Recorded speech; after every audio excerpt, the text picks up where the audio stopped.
Hey, Sport Nation. So thank you so much for joining me. It is Friday, the 11th of March, and I am your host, Dean Booty. So today, what I want to do is open the lid on what happened in South Shields. Now, before I go any further, just so you know, we have potentially found another site in South Shields because, as you know, I love the area, love the town, and so I think I like it because it's a coastal town, and I was brought up with going caravanning on coastal towns like Skipsea, Bridlington, Scarborough, etc. I absolutely loved it, and for some reason, I feel a connection with South Shields, and I definitely want to open there. So I haven't stopped the look just yet, and we're viewing something in a week's time as well. So what happened with the site that I was going to get? Well, a couple of things happened, and if I'm honest, it was my own fault.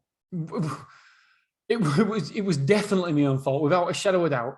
I wanted the unit so much, I didn't do my due diligence. That is the most important thing, and you can't let your emotions lead you. And unfortunately, on this occasion, because I wanted it so much, because it was a great location, a great site, I let my emotions lead, and I didn't do my due diligence, and I didn't ask the questions that I should ask. So what I want to do here is explain what happened, and then hopefully, if I'm making the mistakes, you guys don't have to, and hopefully you learn and I learn, but you learn by not making the mistakes, and hopefully we never make them again. So when I first saw the facility, it was an ex-trade counter. I believe it was an ex-kitchen display area. And there was loads of kitchens scattered everywhere, all over the place. And I just presumed, again, mistake number one, presumption. You don't presume things. I just presumed that the old tenants would be taking out all the stock. Jesus Christ, there was skip loads of stock. It was only a 6,000 square foot unit, but there was a lot of stock. And so I didn't ask the question. I never asked the question if the stock would be removed. I mean, ultimately, if I've got to remove the stock, it's not a real big deal, but it's a cross. It's not a tick in the box, it's a cross in the box. And I just presumed that would be taken away from me, but it wasn't. But the kicker, the one big problem was there was a mezzanine floor. And because they knew how excited I was, I mean, as you know, I don't hide my excitement. I'm like, oh yeah, this is absolutely perfect. I love it. And as soon as you do that, you lose any negotiations, any point that you could have had with negotiations. You're always on the back foot because they know you want it. So, I mean, normally I am quite good at negotiations. I believe that it's like the same as selling, but for whatever reason, I just got excited. I told the agent way too much. Told him that yes, this is what I want. I've been looking for South Shield for so long. It's perfect. It's on the main road. I can do this. I can do that. Oh yes, and I just got excited. And as soon as I get excited, all you got to do is shut up and listen, and I'll tell you absolutely everything, like I do in the podcast. And I did this occasion as well. I told the agent way too much. And so there was a mezzanine floor. There was a mezzanine floor there. And with this mezzanine floor, I emailed them and just said, listen, mezzanine floor, what's the weight bearing? Because we need to know, obviously, to make sure it's okay for self-storage, because it might be okay for what you're using it for, but it might not be okay for what we're using it for. Anyway, never really got back to me an answer. And he was pushing along with solicitors, pushing along. And he just presumed that, again, presumption. He just presumed, because I really wanted it, that I would take it no matter what, even if the load bearing was wrong. The pillars was in the wrong place as well, because it was only a mezzanine flooring for half the surface area, so for half a foot plan. And so say 6,000 square foot, the mezzanine was only covering 3,000 square foot, which in itself isn't bothered. It's not too much of a problem because we can bolt on, we can make the other 3,000 square foot. The only problem is that the way that we design self-storage mezzanine flooring is to put the pillars in a perfect location, not to disrupt and take out lettable square footage. And these pillars were that was put in the wrong position. Anyway, he never got back to me about the load bearing. And for some reason, nobody seemed to have a clue where the load bearing information was. And I was like, okay, right, let's skip that for now. But is it fire rated? Because Janice came down, had a look at it and said, look, Dan, I can't tell if it's fire rated or not. We need to know. So the landlord didn't know, the owners didn't know, the previous owners didn't know, because the new owners had just bought it off some previous owners. Nobody knew. It was a complete mess. But again, because they knew I was so excited about it, that they just continued on. And the agent actually said to me, well, if you've got to take it out, you've got to take it out, then you've still got what you want. And so not only do I have to take a full shop out of display items, of display kitchens, I've also got to take a massive 3,000 square foot mezzanine flooring out. But on top of that, not only do I have to take the 3,000 square foot mezzanine flooring out, I've got to pay for it to be disposed. But not only that, I have to pay for a new 6,000 square foot mezzanine flooring to be installed. But not only that, here's the kicker, I was actually paying rent on the square footage of that mezzanine floor. So I was paying £5 per square foot for a mezzanine floor, for 3,000 square foot of mezzanine floor that I could never, ever use. I couldn't use it because I didn't know the load bearing, and I didn't know that.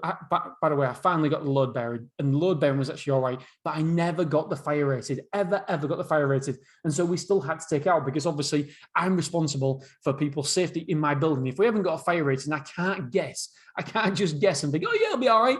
And if something happens, I am locked up. There's no way that we're taking that risk. And so on top of all that, I had to pay for the mezzanine floor rental, £5 per square foot for 3,000 square foot, £5 per square foot for 3,000 square foot for a mezzanine flooring that I couldn't actually use. And I had to install my own mezzanine flooring. And at this point, I was still thinking, should I do it? Should I do it? And ultimately, you have to know your self-worth. It's like in relationships, you have to know what you're worth. You have to know, you have to draw a line and say, no, do you know what? I am not being tracked like this. There's no way. I feel vulnerable. I feel as though it's their take, and I'm just accepting it because I want this unit. And this has probably been one of the best experiences for me in recent years in self-storage, because I know now how not to behave. I know to question things straight away. I know not just to allow things to go down the process without having an understanding whose stock it was, who was going to get rid of it. Was it my cost? You know, it could have been an extra $5 to $7 grand to get rid of it all. And then the mezzanine flooring. Before we even go to solicitors, before we even go to heads of terms, you have to iron out the finer details. And you know what? If I'm not quite honest, I'm actually embarrassed talking to you guys about it now, because I consider myself as a very knowledgeable individual when it comes to this. But I made catastrophic mistakes here. I went to heads of terms without understanding if the mezzanine floor had a firewall. I mean, it's if not a firewall, but if it was fire rated, and not knowing whose responsibility it was to take out the stock. And if we did take out the mezzanine floor, and if it wasn't fire rated, does that mean I'm still paying rent for it? There were so many open loops, but I was just too excited. And I'll be honest with you, again, I'm really embarrassed by it. I was bloody naive, really, really naive. And I'm glad it's happened to me, because I will learn and I will educate myself and I will be better next time. And there's no way that I will get to the solicitors, get to head of terms, and the solicitor's fees as well. They cost me £1,000. I ain't even got the building, but all the work up to it, I've just paid it today. Well, today when I'm recording it, I paid it today, £1,000 solicitor's fees, just because of my naivete. And it's not the £1,000, because £1,000 in the grand scheme of things isn't a lot of money, but it could have been avoided. It could have been avoided. And I feel upset with myself, because I feel as though if I'd have been more prudent, first of all, then I would be now explaining to you guys how excited I am about South Shields, because if I'd have asked a question early on, then I'd have got the answers early on that I wanted. But because I held no power, I relinquished all power, because I just accepted it and went to head of terms. I relinquished all power. I had no bargaining power. I literally had no cards left to play, no cards in my hand. And that meant that they held all the power, and they just presumed that I would accept the terms that they give me, which was the wrong presumption, by the way, because obviously I walked away. In fact, it got very tedious. And I was asking questions after questions. They weren't replying to me, so I was asking questions again. And ultimately, I don't think they wanted to deal with me, and I certainly didn't want to deal with them. But it's lessons learned. So please, please, please leave no stone unturned. And if you've got to take legal advice before you go to head of terms, then it is worth every penny, because this one has cost me. It's cost me not doing it. I've missed out on at least £80,000 a year. It's not a lot of money. in terms of net profit for self-storage, but it's £80,000. But then it's an asset that's probably worth 400 grand at the bare minimum as well when you put it in a portfolio. And it ended up costing me. It ended up costing me my time, my effort, and my solicitor's fees as well. And so it was a tough experience, but it was a bloody valuable experience. I believe that I'll learn more from this and earn more from this experience than I would have done if I took it on in the first place. We have to make these mistakes in order to better ourselves. The only way that I learn is by making mistakes myself.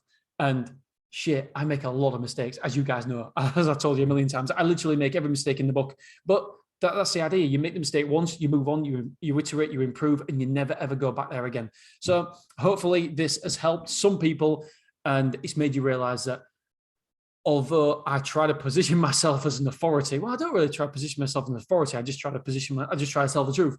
But some people are putting me as an authority in the self-storage industry. And yes, I don't want to do myself a disservice either, because I believe that we are one of the best operators in the UK, but I mess up massively day in, day out. And it's good for people to share that, because loads of people think that nobody messes up, and that's just not true. We mess up all the time. And ultimately, I was so excited. I was really, really excited. But do you know what? I'm a great believer in what happens is meant to happen. And we don't know the reason at the time, but we might know the reason later on. I might find an exceptional location, which is better than this one in the next 2 months, or this next one I'm going to view might have amazing terms, or I don't know, the landlord wants to work with us because he sees the potential of growing a business, or the landlord has other properties in other towns and other cities what I can then leverage, and we can work together and we can grow. So who knows what's around the corner? Who knows what the reason this is for? But it certainly made a real big impact on me. And it's definitely something that I will not do again. I will not make the same mistakes again. So at the minute, we are not opening in South Shields. So the 5 locations we will have by September this year are Beverley, it's open. Clough Road, it's open. Willoughby, it's open. Sunderland will be open in 2 months, and then we've got Boston coming as well, which will open in September-ish. It's going to be built and everything, yeah. And so we are now on the lookout for more facilities and more sites. Do you know what? I say we're on the lookout.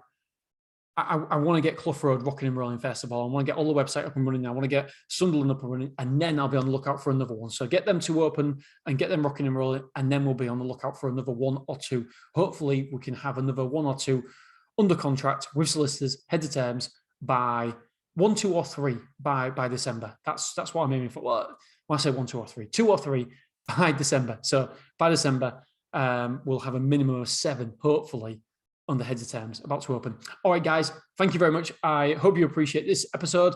Hope you appreciate it. Hope you like it. I have no idea. Right, have a great weekend, and I will see you chaps soon. All right, see you Monday. Ta-da.